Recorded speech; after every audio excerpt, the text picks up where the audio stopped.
Hi guys, in today's video I'm going to be showing you how to add text to your Instagram reel and set its duration. First, we're going to start off by clicking this icon. Now we're going to select reel, swipe up, select the video of our choice, for example, this one. Now we're going to click on add, next, and as you can see in our top right corner, we have a icon that's for text. So we're gonna write something, for example, car rides. I'm gonna click on done. You can place it wherever you like. As you can see down here, we have a little circle that says car rides. So we're gonna click that and we're gonna set the duration of the text. For example, we want it to appear in the first 3 seconds.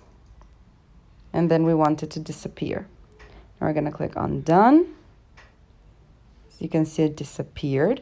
Now we're going to click on next and share. And that's how it's done. Thank you for watching. Bye.